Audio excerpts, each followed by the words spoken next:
कभी कभी समाज को उस राक्षस की जरूरत होती है जिसको उन्होंने कभी मारने की कोशिश की थी। क्योंकि जब मुसीबत की दस्तक आपके चौखट तक पहुंच जाती है तो आप सिर्फ उसी दानों से रक्षा की उम्मीद लगा सकते हो। क्योंकि इट्स काइंड ऑफ सैड, लेकिन रियलिटी भी यही है कि दुनिया सिर्फ मतलब से काम करती है। और कैप्टन मिलर की कहानी उसके ट्रेलर से यही बात बोलती है कि एक एक्स मिलिट्री ऑफिशियल अपना सब कुछ खो देने के बाद समाज का वो राक्षस बन गया जिसे कोई नहीं चाहता। लोगों ने उसे अपने दिलों से तो निकाल ही दिया था, मगर उसे समाज से भी निकाल दिया गया। ये कहानी अंग्रेजी हुकूमत के टाइम में सेट है, and as always British grid की एक और साइड उजागर होते हुए इसमें हमें नजर आती है कि उन्होंने एक्सप्लॉयटेशन का एक और अपना रास्ता यहां से ये खोला है कि भाई उन्होंने गांव के साथ साथ मंदिरों को भी अपनी प्रॉपर्टी बना ली, जिसके बाद में वो अपनी माइनिंग के लिए उसे अपने हिसाब से तोड़ेंगे। जहां मानने को तो ये कहानी काफी स्ट्रेट फॉरवर्ड सी लगती है, मगर ये जो चीज मुझे एक्साइट करती है इस मूवी के बारे में वो है इसका एग्जीक्यूशन। ट्रेलर ऑलमोस्ट 3 मिनट का है और ना ही इसमें तुम्हें कोई चीजी डायलॉग सुनने को मिलेंगे, ना ही फालतू के आइटम नंबर्स है और ना ही क्रिंजी एंट्रीज हैं, बल्कि pure cool visual story telling नजर आती है। और जैसे जैसे मैं इस मूवी के बारे में और जानने की कोशिश कर रहा था तो मुझे पता चला कि मूवी के मेकर्स ने इंटेंशनली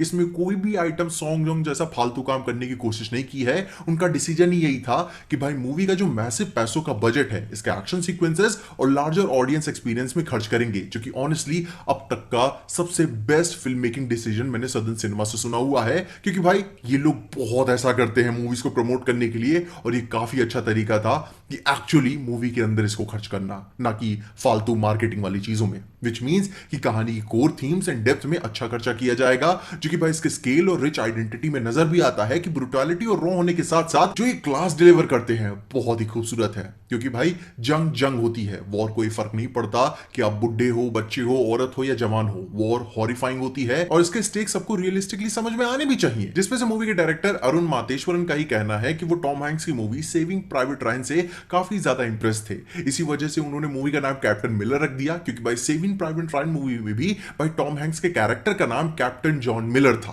तो उन्होंने कैप्टन मिलर नाम रख दिया। जहां सिर्फ एक्शन, कोरियोग्राफी या वायलेंस की बात नहीं है, बल्कि मैं इनकी एक्सटेंसिव डिटेल का भी मैं काफी ज्यादा देख के इंप्रेस्ड हूं। क्योंकि भाई ऑब्वियस सी बात है, जो शख्स इतना वायलेंस और ट्रॉमा झेल के निकला हुआ है, PTSD post traumatic stress disorder, भाई उसके चेहरे में आपको वो खुशी नहीं झलकने वाली, जो कि भाई वो खड़ूसनेस धनुष के कैरेक्टर में नजर भी आती है। Is definitely a not a good man, लेकिन इसी नॉट गुड मैन की गांव वालों की जरूरत है, जो कि काइंड ऑफ सेवन समुराई जैसा भी फील होता है कि गांव वालों भी हेल्प करेंगे और उसे रिक्रूट करेंगे कि भाई तो तुम्हारे जैसे लोगों की हमें जरूरत है। लेकिन यहां पे गांव वाले की जब हेल्प करेंगे तो सेवन समुराई की जगह अपने धनुषी पूरे सातों समुराई का एक पैकेज बन के इधर नजर आते हैं, जो कि वो हमें कई सारे अटैक्स में नजर भी आते हैं, कई सारे पोर्शंस में अलग अलग तौर से गांव और मंदिरों को प्रोटेक्ट भी कर रहे हैं। जहां प्रोबेबली वो अपने पास के ट्रॉमा एंड हॉरर से भी रूबरू होंगे जब भाई बड़ा वाला अंग्रेज ऑफिसर आएगा और फिर बंदा अपना पूरा बसरक मोड में जा सकता है या फिर कुछ बहुत ही बड़ा इमोशनल डिसीजन भी ले सकता है, जिसको बाद में वो आगे चल के ठीक करेगा।